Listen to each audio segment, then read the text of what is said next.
Hey, welcome to It's Not Soccer, It's Football. Thank you guys for joining us today. We are going to be doing our Chelsea season preview.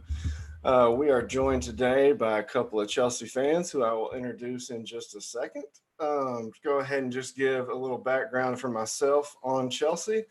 I do have to admit they were one of, next to Arsenal, the teams that always kept United out of spots I wanted them to be in once Abramovich came. But when I went to England a few years ago, I did get to go to Champions Night at Chelsea and see them against Watford in a 7-goal thriller on Champions Night. And I actually have some of the confetti somewhere around here that they threw out that night. But I thought I wasn't going to get to go to that game. The ticket that I thought I was going to have lined up for me didn't come through, and was kind of walking around, walking off all defeated from the gate like somebody just ran over my dog. And this super cool Chelsea fan saw me and was like, "Hey man, you need a ticket?" I was like, "Yeah, told him the story. I was supposed to have one, blah, blah, blah." He was like, "All right, man, but here's the deal. It's a season pass. So, you can just kind of walk in with me. I can't give you a ticket, but you can pay me once we get inside and I'll walk you a seat or whatever." And I was like, "Okay, he seemed all right." So we go through and it's a season pass and he walks me on a seat. I end up on the second row right by midfield for Champions Night at Chelsea, and it ends up being a 7-goal thriller. I thought I wasn't even going to get in to see the game. So it was a fantastic experience. I will say that was one of the most impressive fields I went to. I wasn't nearly as impressed when I went to the Arsenal grounds, but that one, and I was at the last game at White Hart Lane as well. A few days earlier, when Tottenham beat United 2-1 at White Hart Lane, and even though we lost, I thought I was going to get killed before the game. I don't know if any of you've ever been to London, but to get to Tottenham Stadium, if you go to the subway or the train stop south of the stadium, you walk down like a mile of pubs before you get to the stadium. I didn't know this. I was just rushing to town. I'm wearing a bright red Pogba kit, just strolling down. I walk out of the train station and it's just white jerseys as far as I can see. And so I walked. I seriously had a handful of people come up about to kick my ass. And as soon as I started talking and they heard my accent, they were like, "Where are you from?" And like I tell them, and they were like, "Okay, you don't need to do this again. Like, somebody's going to hurt you. Don't wear another kit like this and walk around by yourself." I was like, "Okay, my bad." But it was a fantastic experience as well. But no, that Chelsea game was great. Like I said, seeing those 7 goals and the way they did the Champions Night, all the players came around. That was when Hazard was still there. It was really a fun night. But I'll go ahead and introduce our guest, Chris Elsworth. Let you introduce yourself and talk about how you fell in love with the club. So hey, yeah, Chris Elsworth. I'm originally from Enfield, which is in North London. So actually, I was raised in Arsenal Tottenham territory. Most of my family are Arsenal or Tottenham. There's a couple West Ham speckled in there, but yeah, I actually grew up going to Highbury on the North Bank.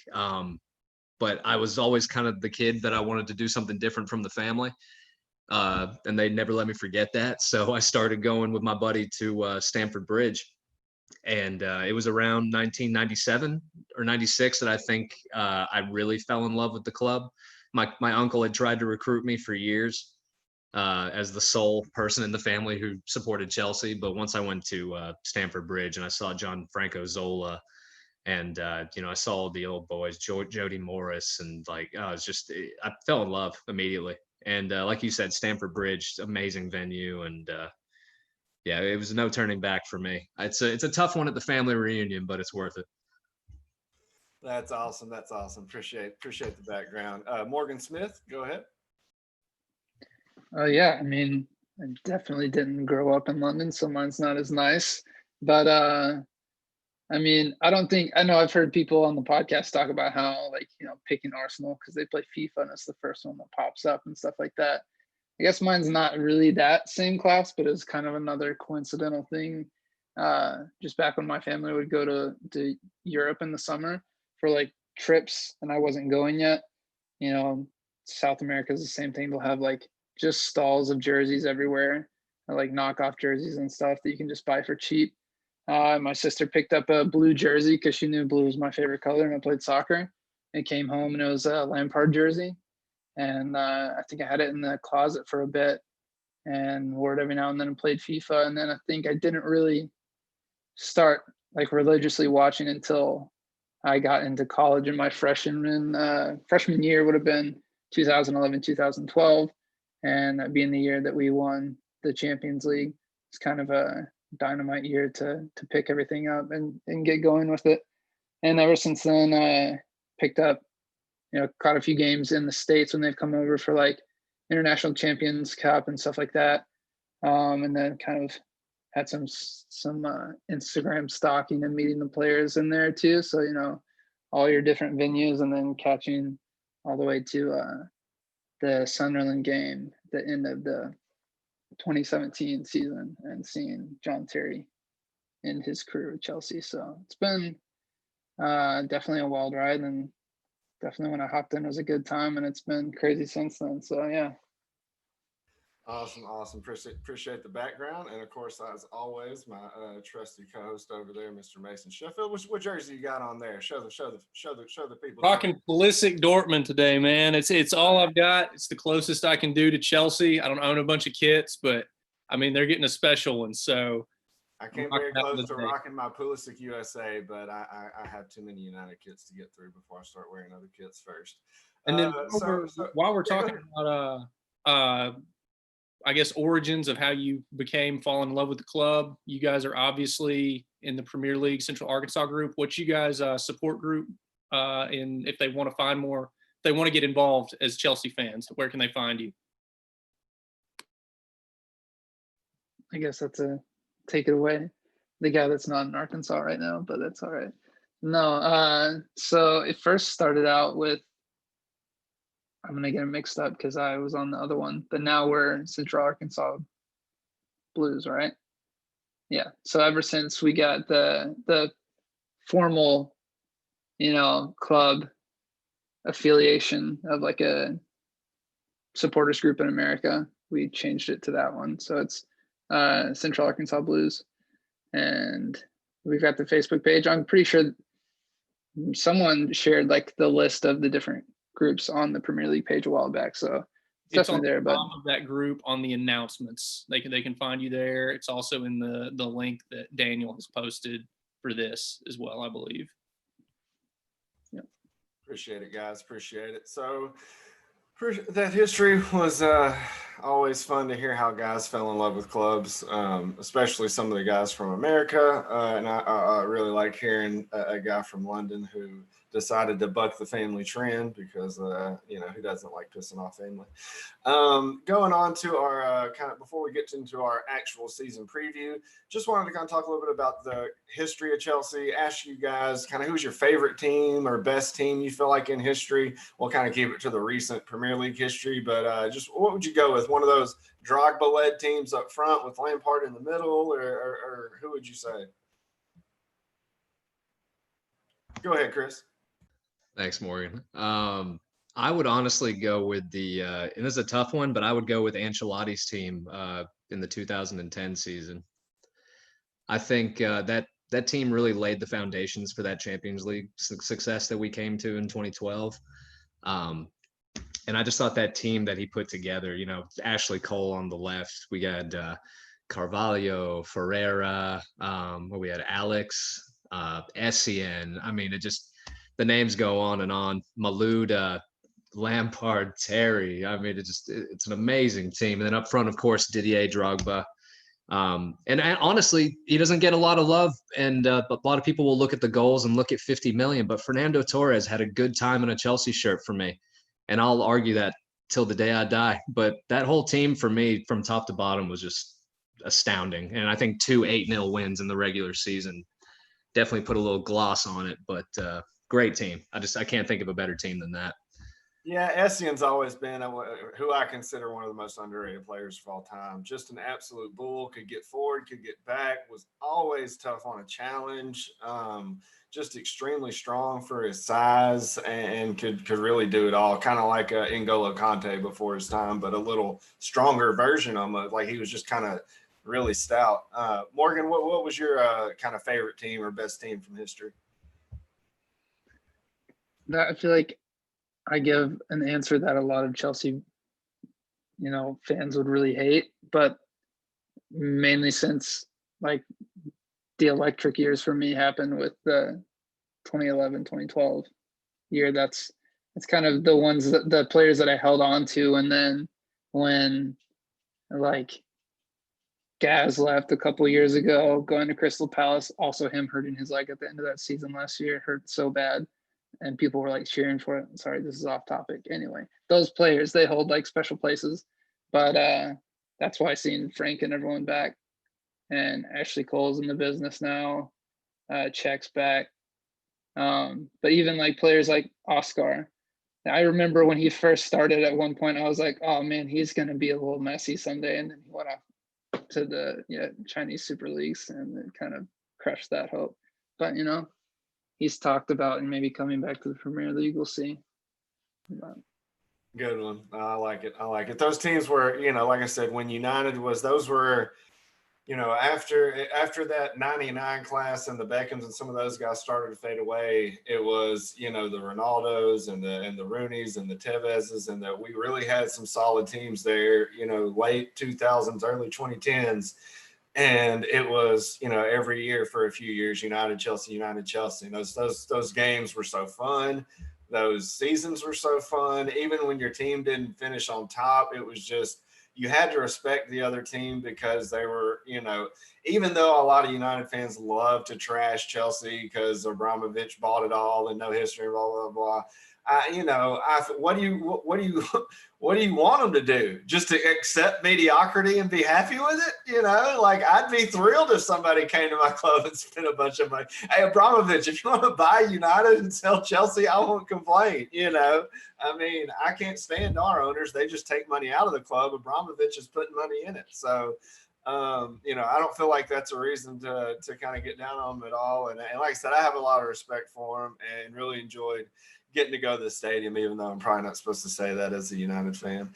While we're talking about Abramovich, just kind of thoughts on, him coming in and the big money influence. Morgan, Mason, one of you guys want to take that? I don't know. I don't really have a problem with it. Like you said, I know there was talks in the past couple of years as we kind of dwindled of him, like backing out, and then he had the problem with like citizenship where he was kind of distant and a lot of people hated on him. But I don't know, I think he has consistently done good stuff for the club, and I think this summer especially showing like our past few years where we've had such struggles with taking in transfer targets, like actually going through with it. We've always had gossip. Man, this summer has been the worst. I've seen all the headlines of like Manchester United takes Chelsea's top target. It's like anybody on the market, they're just saying is our top target this summer. But no, like seeing how on board with everything he's been with Frank, I don't know. I just feel like there's such a stronger bond with the player manager kind of role now, especially someone like Lampard. So I backed him, and I definitely am even more backing him now. So yeah, no, I totally agree. Anybody else got anything on the owner before we move on? Mason, Chris? Just kind of wanted to, it's one of those things where, you think he almost bought Spurs, and it came down to that game against Liverpool when it was like, I think it was the last game of the season, and Gronkjar scored the winner. And that's what changed his mind. Spurs could easily be in the position we're in. And that still blows my mind to this day. But, it's like, that's fantastic. I love it. But then at the same time, everyone gives us grief about Abramovich, but like getting the debt off the books was fantastic. But at the same time, for about 10 years before that, we were, winning a couple FA Cups, getting into Europe, finishing third, fourth. I don't know. It's like everyone acts like we were, Millwall, and then all of a sudden the money came in and then it was raining tenors at Stamford Bridge. And, the initial money was huge, but, I always want to put that out there. They're like, we were doing okay beforehand. But it wasn't quite like City, where it was like gutter to penthouse. Yeah. No, from what was it? From Alano or no, Micah Richards to Rubinho in like one season, right? Yeah. Yeah, that was a little more drastic. So last season, obviously you guys were a part of the same end of the season. Nobody wants to win a game and finish top four debacle that was United, Chelsea, Tottenham, Wolves, Sheffield, Arsenal, everybody else who was like 12th or better was mathematically in top four, and all of us kept losing or drawing. So, just kind of what are your thoughts on the way you guys finished? Obviously, you ended up making Champions League, which is good. But Chris, what do you think about kind of the way you guys finished last season? I think, we ultimately saw what not being able to buy players will do to you when you've got a good core group of young players that still have a good, good ways to go. They started the season so brightly, and I mean, it was just such a confirmation of all the stuff we've done with like our youth program going back almost 15 years that these guys are coming through, and they're coming through together, which is huge. I love that. But I think it was very indicative that we needed work done in the summer the way we ended. And the FA Cup final as well to Arsenal, or some of our biggest defensive woes were laid bare. It was a good game, but when you have those missing pieces, you see how quickly a Liverpool team could get turned into a championship team with a defender and a goalkeeper. It's makes all the difference in the world. Yeah, and especially that transfer ban and losing a guy like Hazard when luckily y'all were kind of able to do the Pulisic deal beforehand where it was like a loan then a buy. It was a weird one. I don't really know how y'all made that work, but it worked and you didn't get in trouble for it, so good for y'all. I want him in the Premier League, so I don't really have a problem with it. But it was just kind of interesting to see how things finished for you guys last season. Mason, you got anything on their finish last season? Yeah, so I've got a couple of cool statistics here. So they had 69 goals forced last year, which was third most behind the top two teams, Liverpool and City. It's a pretty fantastic stat. But as we just hit on, they can't defend. They allowed 54 goals. And the next highest team is Southampton, down at 11th at 60 goals. And then after that, all the way down to 16th for teams that allowed more goals than they did. So, I mean, it was literally their offense that kept them afloat. I mean, I think Lampard was absolutely still figuring things out, but I mean, who wouldn't be in their first season getting things going? I think he did remarkable, laid a good foundation. I mean, more than a good foundation. And we'll see what happens this year, I guess. He's made those moves, and we'll see if he's got his team that he wants now. Fair enough. Morgan, you got anything on last season? Yeah. I mean, you brought in Kepa, so I might as well. That is like the saddest story to me, because I have stuck by Kepa until the very end. I mean, I have, his stats. It was like 70. We brought him on at like 71%, like save percentage, and then second year he dropped like 67 or something. It was like, okay. And then you go from there to like 52, 54%, whatever it was last season. And that's such a drastic and like significant drop. And yeah, you notice it. But at the same time, we also had all of that, our defensive woes last season. It was rough. And it got to the point where everyone was just blaming everything on Kepa. And yes and no. I mean, we had a terrible time. It's hard to defend when every shot you're getting is coming straight at you with no defense in front of you. And so, I don't know. It's a rough season that's what caused him to drop so much. And I like the idea. I know a lot of people talk about like us selling him after this, and they're like, who's going to take him? And talking about how I'm sure someone in Spain will take him because he did well there. But I don't know. I feel like he's still good. I mean, he's a good player. I think his confidence has been rocked a lot, and the Premier League's a big league.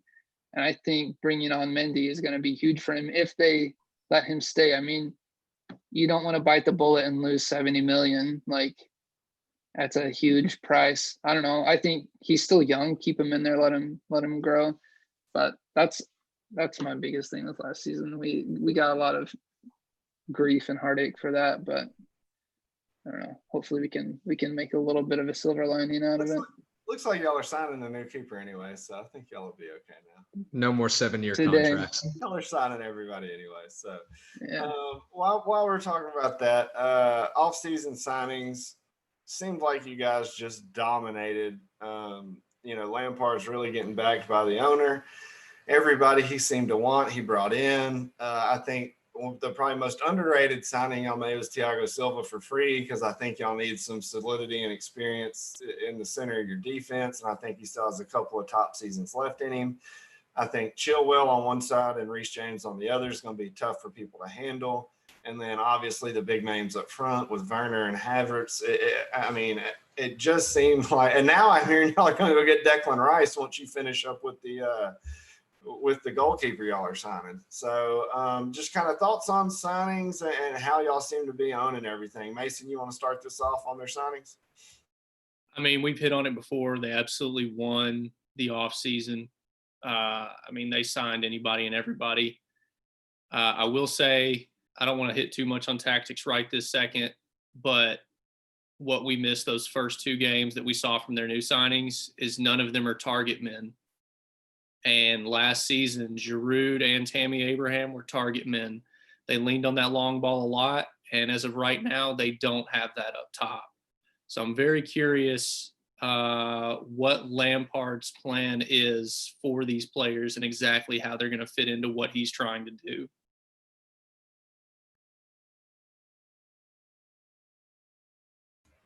Sorry, I couldn't come off mute there. Morgan, you got any thoughts on that? I know what you specifically mean by target man. I don't know. I think you're going to see a lot of constant battling for those positions, especially with Abraham. I know he's going to get offers no matter what, but he also wants to stay there. My biggest thing is with Chris's face when you mentioned Declan Rice. I know there's a lot of people who don't want it, but I think it's going to be huge. Like a lot of that goes with the academy progress that we've seen over the years, and Mount and Declan Rice are just too close. And I think them being on the same field is going to be huge. And I don't know how many people have thought about that side of it. There's a level of chemistry that comes together from like having that kind of bond. And I know he wants to come back to Chelsea, having grown up there. And I know that we've talked about it. There's been, I don't trust anything that I see on the news lately, but there's Lampard's, not considering it, but I don't know. I still think it's in the cards, and I still think it would be a good buy, even if, we don't have a huge need for him. I think him coming back to the club will be big. And so. Well, it seems like if you're not going to play N'Golo Kante at holding mid, which I will never understand, why, just sell him. Yeah. We would love to have him at United. He can come partner with Pogba and Bruno, and we'll be good.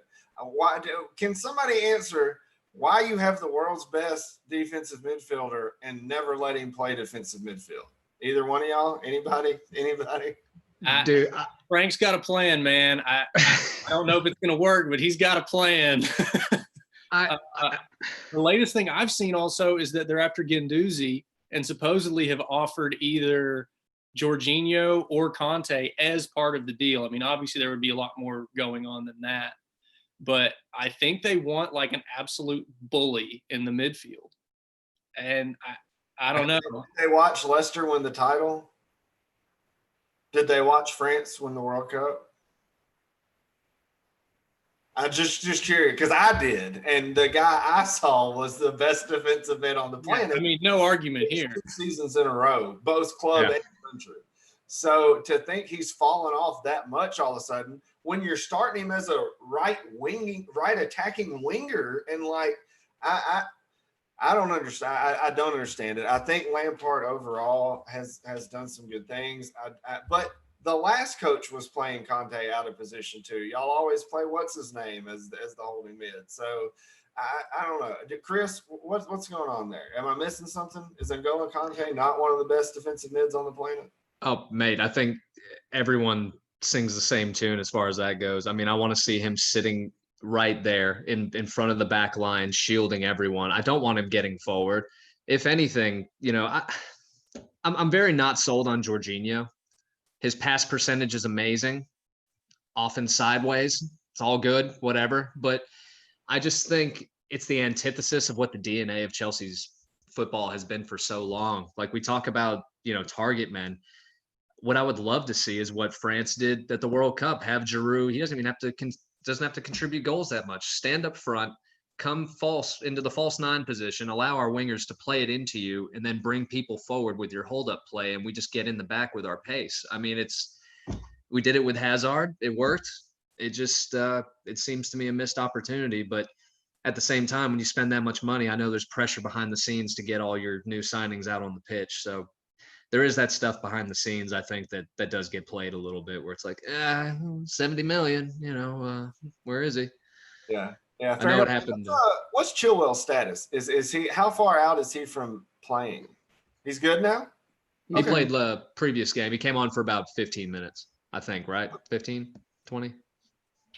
Yeah, they kind of treated this past game as like a preseason game, honestly. Are you talking about the Carabao Cup or whatever? Yeah. The Mickey Mouse Barnsley Cup. Nobody cares. The Chelsea sponsor cup. So how do we get away with that? Time on those games anymore. All right. So off-season, obviously you guys won. Anybody got any final thoughts on off-season before we move into kind of the first couple weeks of the season? All right. So to kind of go over the first few weeks, obviously week one, you guys had a let me share my screen here.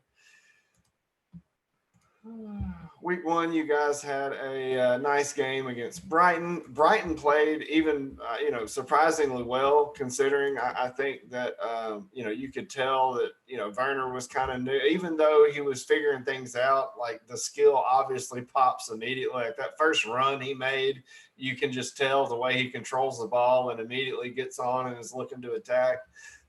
You see the quality right off the bat with him, but you could tell everybody wasn't used to playing with each other, and it's not FIFA or Fantasy Premier League where you just chunk a bunch of guys out there and they know how to work as a team. So, and look, I thought Brighton played extremely well and acquitted themselves pretty nicely for who they were playing and the way they worked. I don't think we think this is going to be the typical way that Chelsea line up most weeks. I think that the game against Liverpool would be a probably more accurate representation of what Lampard feels is his strongest squad and best lineup. Obviously, I don't think Kepa's going to be back between the sticks much anymore. But, I think Reece James has definitely earned that spot and has it on lockdown. I think we'll see Thiago, Silva come in here. Who all do you guys expect to come in and play? What do you think your best 11 looks like for the majority of the season? Morgan, you got any thoughts on kind of just best 11 and what this team's going to look like most weeks? I feel like I would usually defer to Chris on the lineups, but honestly, I mean, I think it's hard to say. I'm right there with the whole Jorginho. Like, I know there's a level of faith with him, but I don't know. Sometimes I feel like he doesn't mesh with the team. I like Kovacic in the middle. I really like. I don't know. I like the Barnsley setup that we had for the Carabao Cup. It's kind of hard for me to say because I know there's going to be a lot of shifting in there right now. But honestly, I'd be fine with knocking Jorginho out of there. Other than that, I know Chris is way more adept with the lineups for us and the knowledge there. So Chris, have at it, buddy. What do you expect to see most weeks? I mean, dude, you say that, but you just knock that out of the park. Like, there's not much I disagree with at all. Like, I think that this is more of our team. What I would do personally, if it was me, I'd maybe move the midfielders a little closer together. I would probably put Conte and Kovacic in there together.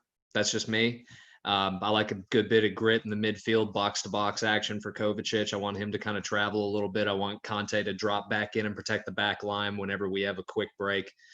I want Havertz exactly where he is, man. I just think that's his best position, number 10, sit in the hole. And Abraham it's amazing how they linked up. It reminded me, not obviously in like the 4-4-2 that we used to have, but kind of how, what's his name? Good Johnson and Jimmy Floyd Hasselbank used to link up and like run off of each other. It's really good to see. But I would get Mason out of there. See you, buddy. Sorry. See you, Mace. Hair grease. we're all good. But I would put Pulisic in there, and then on the right, I would probably stick actually, I would probably flip that. I would put Pulisic on the right, and then Werner on the left. I think people don't know how to mark him when he's coming in from the wide position. So you think, and that's what I've been kind of wondering, is if their best lineup wouldn't be with Abraham up there in the middle and Werner wide instead of Werner playing as a center striker, because he's kind of like Aubameyang in that he's so good and so well-rounded. He can play as a striker or off the wing. And so you just kind of figure out who the best guys are around him and play him at the spot that the other guy complements him the best, right? And so I kind of feel like Abraham's a little stronger as that front man, and having Werner coming in off one side and Pulisic off the other with Havertz as that, attacking mid is what I would probably lean towards. But you have amazing flexibility, and that gives y'all a lot of ability to change tactics for specific matchups and have the squad rotation, because you're going to have Champions League, Carabao Cup, FA Cup, and Premier League. And we got a late start to the season because of COVID. Who knows if we have games shut down? Apparently, England's having an increase in cases again. So, who knows what we're going to end up seeing, how well the season's, going to play, or if fixtures get even more condensed because we maybe have a stoppage at some point. But having those players that can play a few different spots, like a Pulisic, like a Mount, like a Werner, having, a striker like Abraham, but then also having your boy, Drew. And it just, I think having that many options and having the depth at defense, and all of them aren't, let's be honest, world-class quality center backs. You have a couple guys who I think are going to be good there, Silva but the wing backs is what I think is going to make the difference for you guys. It's what's made the difference for Liverpool in large part the last few seasons, TAA and Robertson, and I really see Reece James and Chillwell. I don't rate Chillwell as much on defense. I think he's not, world-class elite defensively. I do think he's world-class elite going forward and good enough defensively that he's not like a liability or a massive hole. But that's just kind of my thoughts. Mason, you got any thoughts on this?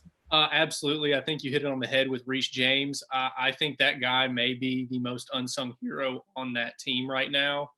The goal he scored, he actually cut into the middle, and he actually attacked through a middle run that time.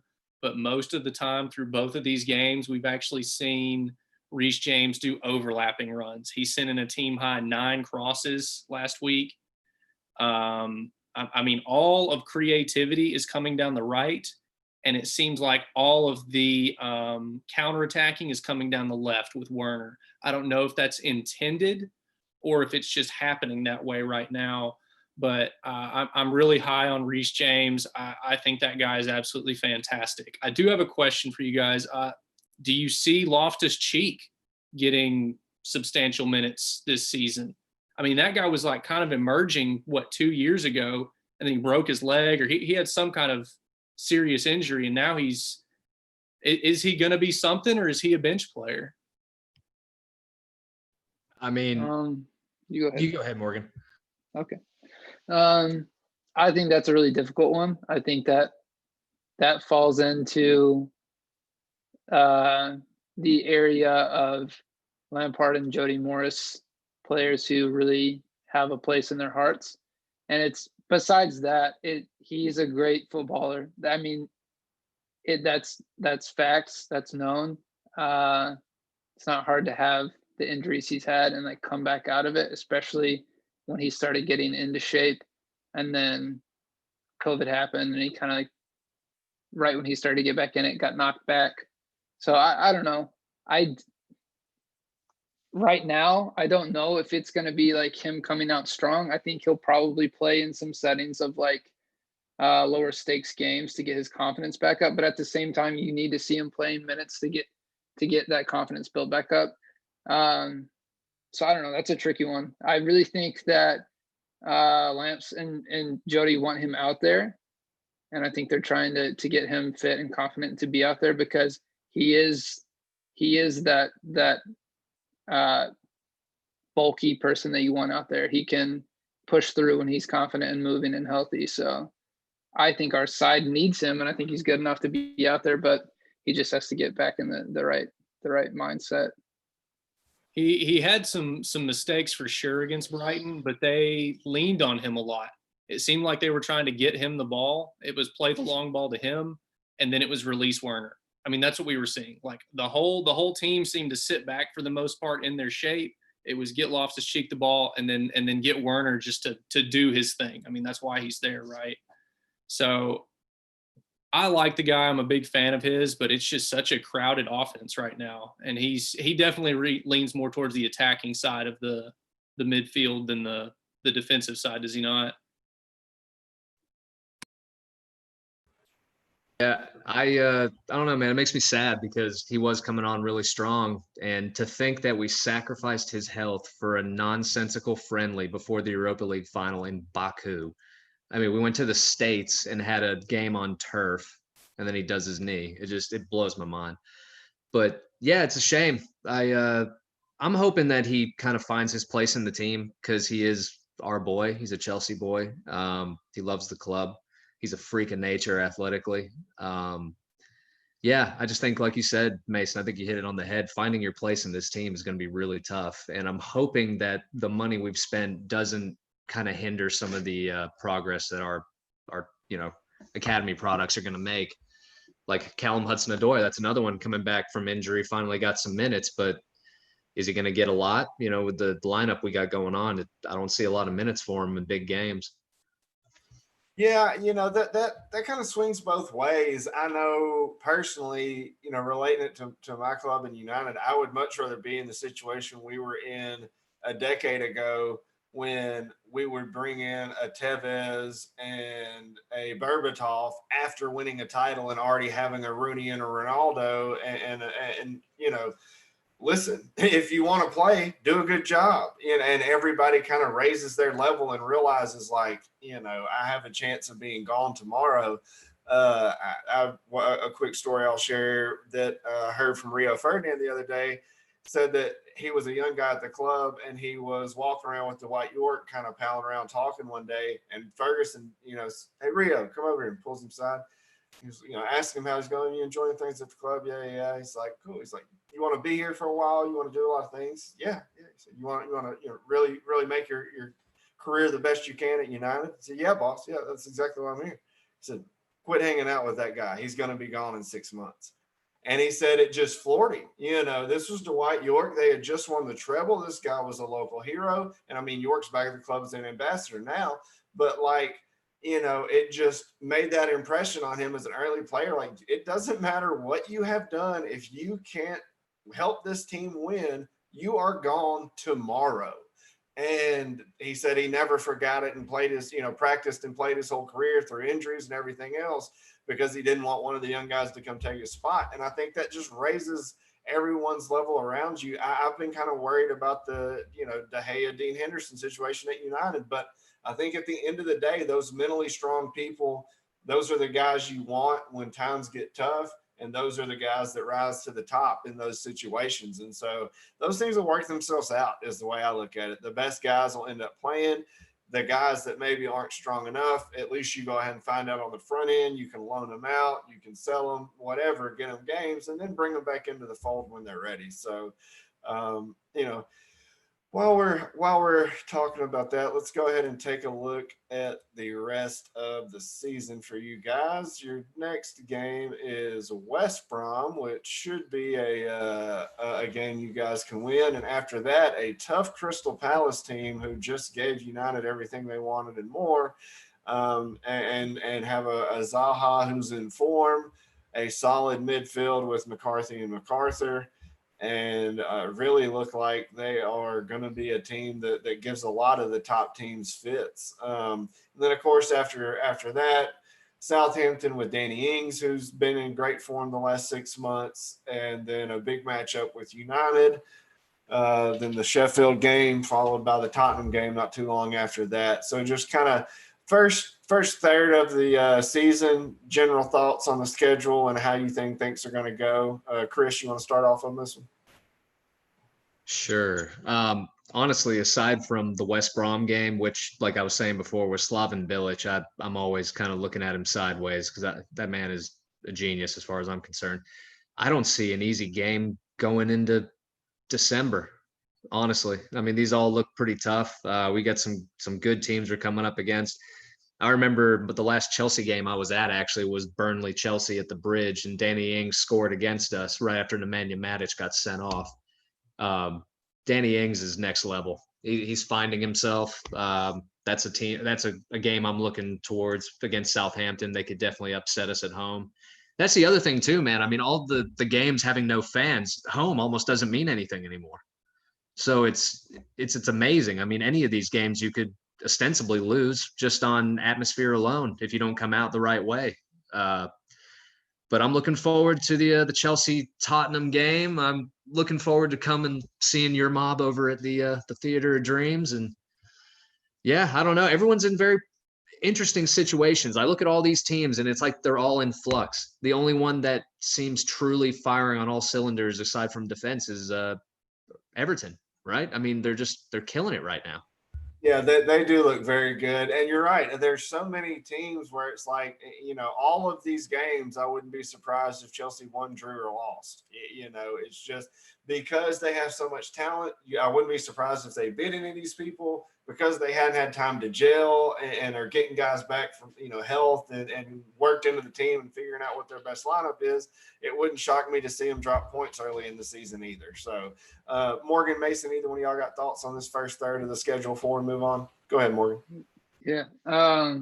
I'll just say for starters, I think the West Brom game, I know that they're bottom of the table right now, but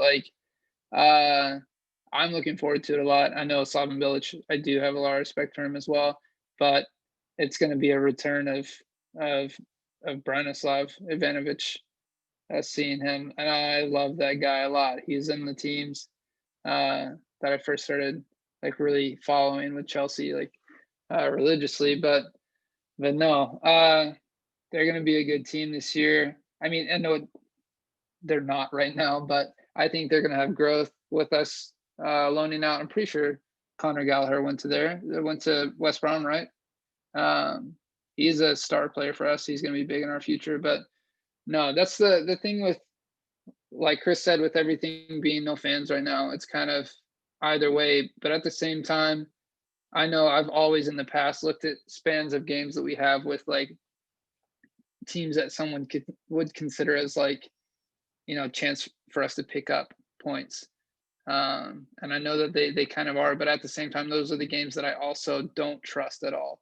We'll go up against Watford and get skunked 4-0, 5-0, like we did last season, 2 seasons ago, and Bournemouth, stuff like that, where we'll be going this is a game we should win, and then we'll just get, I don't know. I'm the type of person that I know that Chelsea can win, and I feel like we're going to win, but it's kind of gray either way. But right now, for sure, that's the time with there being no fans, and I feel like this is a season right now that anyone could land anywhere. Just depends on the day. I can't disagree with you at all. It's going to be, who handles these restrictions the best. And listen, that home field advantage thing, I don't know how difficult it is to travel during COVID in England right now. Maybe it's a huge pain in the ass to travel and get your temperature scanned and get your nose swabbed 8 times a day. And, maybe it is very difficult and exhausting to you have to go quarantine in a hotel. I don't know what they're doing, but, it could be kind of inconvenient for the away team, whereas the home team's just sleeping in their own bed and going to the stadium or, going to the hotel they're normally at the night before and then going to the, so it's one of those things that could go both ways, and it's really just going to come down to which teams prepare best for it. I kind of relate it to, I don't know if you guys have ever watched the Hard Knocks series that HBO does on the NFL, but they were kind of following the 2 LA teams, and that's what both those coaches kept reiterating. There's teams guys, one of these 32 teams is going to handle COVID better than the other 31, and they're going to have an advantage because of it. And I think we're going to see kind of over the course of the season how big a deal home field advantage is this year. And at some point, do we start getting some fans back, no fans? It's going to be in. And like early in the season, maybe you have a lot of away games where there's not fans, and then halfway through the year they start letting fans back in, and then you get all your home games with fans. It's usually feel like it's going to be so interesting to see how that plays out. And I mean, obviously, it's unfortunate that it's happening, but it's something that's going to have an effect one way or the other. So it's kind of something you got to talk about. Anybody got any final thoughts on this first third of the schedule before we kind of move on to the middle chunk? All right. So after that Tottenham game, we move into December. Obviously, it gets cold. Some of these games get sloppy. It's rainy. It's tough. You got to really dig deep and grit some of these games out. Looks like they're not going to have an easy stretch of games there where within, and look, Everton's not going to be an easy game for anybody, but going Everton, Wolves, Arsenal, Man City, Leicester, Wolves in that, what was that, 18-game stretch? That's 5 or 6 games you could easily lose in a 2 months period of time. I think this middle, when I was looking at y'all's schedule earlier, I think this middle third is what's going to decide what kind of season you guys have. There's so many points there that could be lost or gained on the other top 4. I think we kind of all agree it's probably, as much as we'd like for it not to be, it's probably going to be City and Liverpool at the top, and everybody, after that. I think you guys are really well positioned to be one of those top 4 teams again. But this is the chunk of the schedule that I think is going to dictate that for you guys. Who wants to kind of dive in next on this middle third? Go ahead, Mason. I mean, obviously the games alone, but I think this is the do or die time for any team. If you do not come out of into the second half of the season strong, after that January window, into December, January, then you're not going to win. You're not going to get where you want to be. This is the most important part. It sets you up for the success for the rest of the season. That first third that we looked at, sure, there's tough games, sure, there's winnable games, sure, there's losable games, but that's all a learning experience with these new players and getting going. This is where you're going to see what Chelsea are capable of and if they can fight through. And as we talked about earlier, those players who have that mental toughness to really claim those spots and those roles and succeed in the system that Frank is setting up. Well, that's a great point, especially, you mentioned starting off the new year. January 2nd, Manchester City. January 12th, Leicester City. 16th against Fulham. Then you go 27th against Wolves. Another, and listen, Burnley's not an easy game by any means some nights. And then Tottenham on February 3rd. So in that, month, that 31, 32 days of January and the very beginning of February, you guys are going to really figure out who you are. And then you come back a few days later and play Sheffield United, a team that's going to be tough to break down defensively. So, like I said, I just really think that middle third is going to dictate a lot for you guys. Anybody got any final thoughts on this middle chunk of the schedule before we move on to the run-in? All right. So as we just mentioned, they come back from, I don't know why this game has disappeared. We come back, from the Tottenham game with Sheffield United. A couple of games you might be able to count on against Newcastle and Southampton. Then another, little tough run with 3 out of 4 games against United, Everton, and Chelsea. Before you finish up the season with another group of 3 tough games of City, Arsenal, Leicester. It just seems like you guys have all these clusters. Like, I've looked at a handful of the top team schedules, and, Arsenal, United, a few other teams kind of have more spread out, tough game, easy game, tough game. You guys really seem to just have a handful of 3 or 4 game stretches where if you're not having a good run of form, you can drop 10, 12 points in a heartbeat. This kind of final run into the schedule, what are you guys' thoughts on that? Chris, you want to start on this one? Yeah, man. I mean, you were just going through that schedule and I was just kind of breathing heavier and heavier as you kept going. It's not an easy schedule by any stretch. And what sucks about the stretch coming out into February too is that there's an old saying, nothing kills a championship like a good cup run. So, if we're deep into a couple cups, God knows how many injuries we've stacked up, what kind of Champions League. Yeah. I mean, got that. We got if you're in the finals of the League Cup, the semifinals will come up in February. So you'll have if they're doing 2 legs this year, I think, right? For the semifinals still? I think that was the latest thing. So you'll have 2 legs to contend with, and then you'll have FA Cup qualification if you're a little bit lower. Yeah, it's just a tough time of year, man. But then you look at those games coming thick and fast. We're gonna have to really, really lean on our squad, and I'm just hoping that we don't develop a lot of injuries throughout that December season, because it always seems to happen with us. It gets colder, and then the knees start knocking. Yeah, and that's one of those things where, you hope that you can manage a balance of consistently having a core group of guys who are starting week in and week out and have that kind of consistency and that bond, with switching enough pieces to keep guys fresh and keep guys from getting hurt, but not really disrupting the flow of kind of winning games. And so we're going to find out a lot about Lampard during this season, especially once you get towards December, January, February. It's really going to start stacking up for him. Morgan, you got something on this run in? Yeah, I was going to say, I mean, I think you just kind of touched on it there. I think even, proactively to be defensive about not picking up so many injuries is that I think that's something that this transfer window has really done for us. We have quite a thick, bench of players that we can then circulate throughout that. And also, even if we do come to it and we have injuries, I still think that we have a solid group that can step in and with the motivation carry us through. I was going to mention that you were talking about our little easy spans and thick spans, and you happened to skip over that easy span on February 27th. But we'll just pass over that. Hopefully by February, we'll probably sign Sancho in the January window, because we can never sign a player when we're supposed to. So maybe by February we'll actually have him in the squad. Who knows?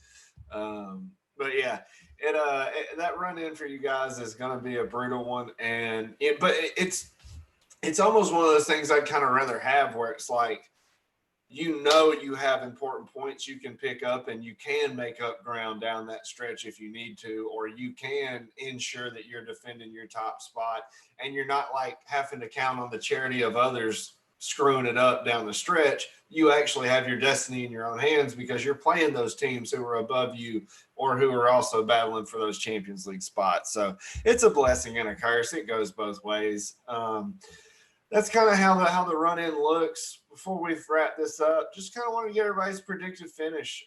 Where do you think Chelsea are going to finish? And, while we have you guys on here, why don't you go ahead and give us just, top 4, top 6, whatever, just whatever you want to do, how you guys think it's going to finish.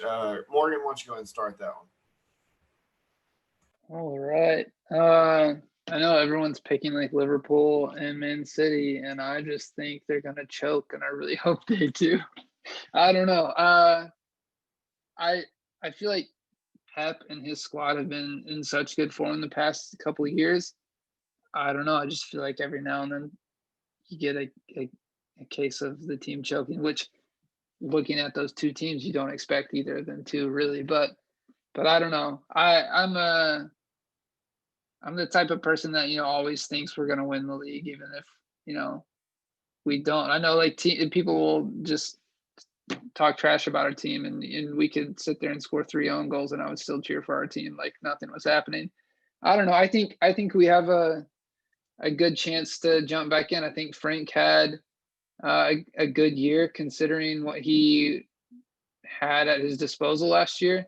I think that Chelsea has a good history of player managers coming back in and having a good turn of form. So I don't know, with his signings and once we get in form, it just depends on how long it takes us to get in form. But I think I definitely would put us in top 3, but I'm being optimistic and putting us up there at number 1. But I think that definitely Liverpool's going to be up there. Man City, surely they're going to be up there. I really, as much as it pains me to say it, I think Willian is going to be I'm so bitter about that. I think him and Louise and everything that's going on at Arsenal right now might actually be good, but they're probably still not going to finish any higher than fourth. But He's gotten paid already. I think he'll have about 20 games, but then realize his bank account's good again, and he'll be average at best for most of the season.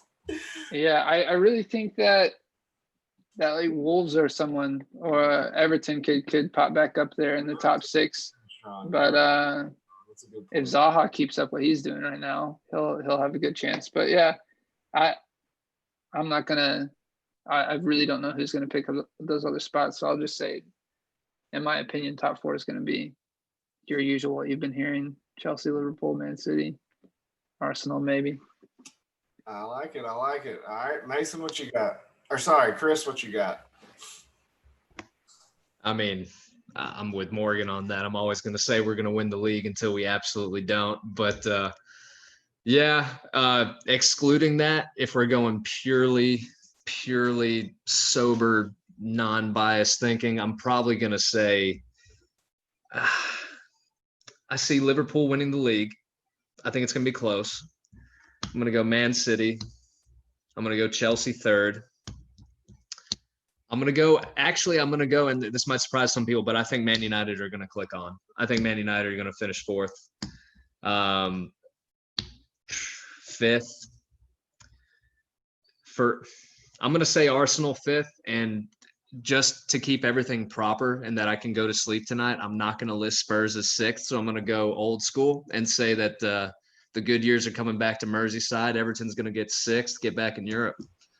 Hey, I think Everton could even be pushing for the top 4. They are a very, very underrated team. They made some extremely quality additions, and it would not surprise me to see them battling for the top 4 at all. Mason, you want to jump in? I think that you predicted Chelsea, third or fourth when we did ours? I predicted them third, and I'm dropping them, man, for a couple of reasons. All right. I'm going to drop them a couple places. Still think they're a great squad, but as of right now, those wingers can't defend. Werner and Mount or Pulisic or whoever you're going to put out there are not defenders, and it's absolutely exploited. Both Brighton and Liverpool were able to exploit the half spaces on that defense. What the defense does is they collapse inwards, and it allows for overlapping runs down the wing. They're absolutely lost on that back line. And it's so interesting because I don't think they're bad defenders. I think they're instructed poorly on defense. And until I see evidence of that changing, I don't see a top 3 finish for them.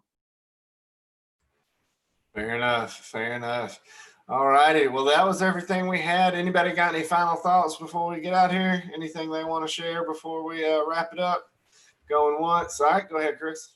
Don't let the money fool you. We have always been an underdog club. We've taken that into the new age. Look at Napoli, look at Stoke, look at Barcelona. We were started in a pub. We're a working man's club. We got Richard Attenborough on our side. If that's not enough to sway you, I don't know what to do for you. I like it. Mason, you got one last thing? Chelsea fans, you should pay attention to that Sheffield United lineup this weekend because with Egan out, I believe your guy Ampadu is going to be starting that we've got on loan from you guys, I believe. Not positive just yet. Without a doubt, that dude should be seeing playing time. He was great for us this past weekend. So if you decide you don't like him, I'm sure Sheffield will take him on a permanent. I like it. All right, gentlemen, we'll wrap it up on that. It's not soccer, it's football. Have a good evening. Thanks for joining.